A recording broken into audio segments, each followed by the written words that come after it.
ಆಸೆ ಯಾರ ಮನೆ ಸೊತ್ತು, ಎಲ್ಲರಿಗೂ ಒಂದೊಂದು ಆಸೆ. ಹಾಗೆ ಕೊಲೆ ಆರೋಪಿ ದರ್ಶನಿಗೂ ಊಟದ ಆಸೆ. ಹೊರಗಡೆ ತಿಂದೊಂಡ ದರ್ಶನಿಗೆ ಜೈಲಿನ ಉಪ್ಪು ಸೊಪ್ಪಿನ ಊಟ ದೇಹವನ್ನೇ ಸಣಕವು ಮಾಡಿದೆಯಂತೆ. ಹೆಂಗಾರ ಮಾಡಿ ಮನೆಯೂಟ ಬೇಕೇ ಬೇಕು ಅಂತ ಮಕ್ಕಳಂತೆ ಗೋಗರೆದು ಕೋರ್ಟ್ನಲ್ಲಿ ಅಲೆದಾಡ್ತಾ ಇದ್ದಾರೆ. ಇವತ್ತು ಕೂಡ ವಿಚಾರಣೆಯಾಗಿದೆ. ಆದರೆ ಇನ್ನೂ 3 ದಿನ ಉಪ್ಪು ಸೊಪ್ಪಿನ ಊಟವೇ ಗತಿಯಾಗಿದೆ. ಏನು ಮಾಡೋಕ್ಕಾಗತ್ತೆ, ಕೆಲವು ಘಟನೆಗಳು ನಡೆದೋಗ್ಬಿಡ್ತಿವೆ.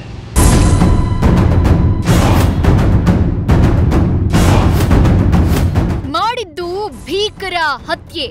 ಕೇಸ್ನಲ್ಲಿ ಲಾಕ್ ಆಗಿ ಜೈಲು ಸೇರಿದ ಪುಂಡರ ತಂಡದ ನಾಯಕ ದರ್ಶನ್ಗೆ ಜೈಲೂಟ ಒಗ್ತಿಲ್ವಂತೆ.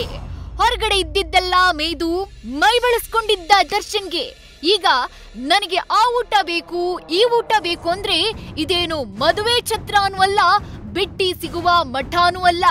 ಇದು ಪರಪ್ಪನ ಅಗ್ರಹಾರ ಜೈಲು.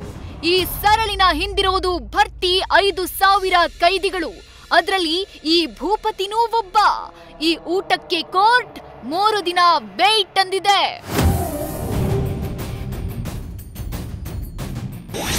ಮೂಲಭೂತ ಹಕ್ಕು ಕಸಿಯುವಂತಿಲ್ಲ ಎಂದ ದರ್ಶನ್ ಪರ ವಕೀಲ. ಪ್ರತಿದಿನ ಬಿರಿಯಾನಿ ತಿನ್ನೋಕ್ಕಾಗಲ್ಲ ಎಂದು ಎಸ್ಪಿಪಿ ಕೌಂಟರ್. ಹೈಕೋರ್ಟ್ನ ನಿರ್ದೇಶನದಂತೆ 24ನೇ ಎಸಿಎಂಎಂ ಕೋರ್ಟ್ನಲ್ಲಿ ಅರ್ಜಿ ವಿಚಾರಣೆ ನಡೆದಿದೆ. ಇದೇ 26ರ ಒಳಗೆ ತನ್ನ ನಿರ್ಧಾರ ಪ್ರಕಟಿಸಬೇಕಿದೆ. ಅಂದ್ಹಾಗೆ ಮನೆ ಊಟಕ್ಕೆ ಹಲುಬುತ್ತಿರೋ ದರ್ಶನ್ ಅರ್ಜಿ ವಿಚಾರಣೆ ವಾದ ಪ್ರತಿವಾದ ಸರಣಿ ಹೇಗಿತ್ತು ಅನ್ನೋದು ರೋಚಕ. ಮೆಡಿಕಲ್ ರಿಪೋರ್ಟ್ ಬಂದಿದೆಯಾ? ಮೇಲ್ ಮೂಲಕ ಬಂದಿದೆ ಸ್ವಾಮಿ. ಆಯ್ತು, ನಿಮ್ಮ ವಾದ ಆರಂಭಿಸಿ.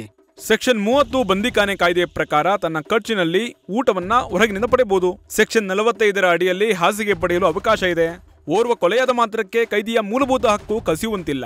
ಮರಣದಂಡನೆ ಅಪರಾಧಿಗೂ ಸಂವಿಧಾನದಲ್ಲಿ ಅವಕಾಶವಿದೆ. ಈಗ ಬೇಕಾದಷ್ಟು ಊಟ ಕೊಡ್ತಿದ್ದಾರೆ, ಡಯಟ್ ಫುಡ್ ನೀಡ್ತಿದ್ದಾರೆ. ಆದರೆ ಡಯೇರಿಯಾದಿಂದ ಜೈಲು ಆಹಾರ ಜೀರ್ಣಿಸಿಕೊಳ್ಳಲು ಆಗ್ತಿಲ್ಲ. ನೀವು ಯಾವುದೇ ಷರತ್ತು ಹಾಕಿದ್ರೂ ಅದಕ್ಕೆ ಸಮ್ಮತಿ ಇದೆ. ಎಸ್ಪಿಪಿ, ನೀವು ಇದಕ್ಕೆ ಏನು ಹೇಳ್ತೀರಿ? ಸ್ವಾಮಿ, ರೂಲ್ 720, 728ರ ಅಡಿಯಲ್ಲಿ ಕೆಲ ನಿಯಮ ಪ್ರಕಾರ ಮರ್ಡರ್ ಆರೋಪಿಗೆ ಈ ಅವಕಾಶಗಳನ್ನು ನೀಡೋಕೆ ಸಾಧ್ಯ ಇಲ್ಲ. ರೂಲ್ 322 ಮೆಡಿಕಲ್ ಗ್ರೌಂಡ್ ಅಡಿಯಲ್ಲಿ ಎಕ್ಸ್ಟ್ರಾ ಡಯಟ್ ನೀಡೋಕೆ 30 ದಿನ ಅವಕಾಶ ಇದೆ. ನಾನು ದಿನಾ ಬಿರಿಯಾನಿ ತಿನ್ಬೇಕು ಅಂದ್ರೆ ಅವಕಾಶ ಇಲ್ಲ. ಆರ್ಟಿಕಲ್ 21ರ ಮೂಲಭೂತ ಹಕ್ಕು ಅನುಭವಿಸೋಕೆ ಅಧಿಕಾರ ಇದೆ. ಆದ್ರೆ ಕೈದಿಗಳಿಗೆ ಕೆಲ ಷರತ್ತಿದೆ. ಅವರು ಸ್ಟಾರು ಗೀರು ಅಂತಾರೆ. ಕಾನೂನಿನ ಮುಂದೆ ಶ್ರೀಮಂತ, ಸ್ಟಾರು, ದೊಡ್ಡವರಂತ ಏನಿಲ್ಲ. ಇವತ್ತಿವ್ರಿಗೆ ಕೊಟ್ರೆ ನಾಳೆ ಜೈಲಿನ 5,000 ಮಂದಿ ಕೇಳಿದ್ರೆ ಹೇಗೆ? ಮಾನವೀಯ ಗ್ರೌಂಡ್ ಪ್ರಕಾರ ಆಹಾರ ನೀಡಲು ನಿರಾಕರಣೆ ಸರಿಯಲ್ಲ. ಅವರು ಹೇಳಿದಂತೆ 5,000 ಮಂದಿ ಬಂದು ಕೇಳ್ತಿಲ್ಲ. ನಾನು ಊಟ ಕೊಡಬೇಡಿ ಎಂದಿಲ್ಲ. ನಿಯಮ ಏನಿದೆ ಅದನ್ನ ಹೇಳಿದ್ದೀನಿ. ನಾನು ಸಿನಿಮಾ ಆಕ್ಟರ್ ಆಗಿದ್ದೆ, ಇಲ್ಲಿ ತಪ್ಪಾಗಿದೆ. ನೀವು ಸಿನಿಮಾ ಆಕ್ಟರ್ ಆಗಿದ್ದ ತಪ್ಪಲ್ಲ, ಮರ್ಡರ್ ಮಾಡಿದ ತಪ್ಪು. ದಯವಿಟ್ಟು ನಮ್ಮ ಮನವಿಯನ್ನ ಪುರಸ್ಕರಿಸಬೇಕು. ಆಯ್ತು, 2 ಕಡೆಯ ವಾದ ಪ್ರತಿವಾದ ಇಲ್ಲಿ ಮುಗೀತು ಅಂತ ಅನ್ಕೊಳ್ತೀನಿ. ಜುಲೈ 25ಕ್ಕೆ ಈ ಬಗ್ಗೆ ತೀರ್ಪು ನೀಡ್ತೀನಿ.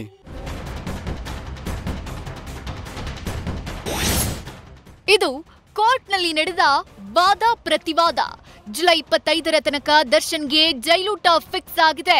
ಇತ್ತ ಪತಿ ಜೈಲು ಸೇರಿದ ಬಳಿಕ ಪತ್ನಿ ವಿಜಯಲಕ್ಷ್ಮಿ 5ನೇ ಬಾರಿಗೆ ದರ್ಶನ್ ಭೇಟಿಗೆ ಆಗಮಿಸಿದ್ರು. ವಿಜಯಲಕ್ಷ್ಮಿಗೆ ದರ್ಶನ್ ಸಹೋದರ ದಿನಕರ್ ತೂಗುದೀಪ್ ಸಹ ಜೊತೆಯಾಗಿದ್ರು. ಇನ್ನು ಬೆಳಗ್ಗೆಯಿಂದ ದರ್ಶನ್ ಭೇಟಿಗೆ ಕಾಯ್ತಿದ್ದ ವಿನೋದ್ ರಾಜ್ ದರ್ಶನ್ ಕುಟುಂಬಸ್ಥರ ಜೊತೆ ತೆರಳಿ ಭೇಟಿಯಾದ್ರು. ನ್ಯೂಸ್ ಫಸ್ಟ್, ನಿರ್ಭೀತಿಯಿಂದ ನಿಮ್ಮ ಪರವಾಗಿ.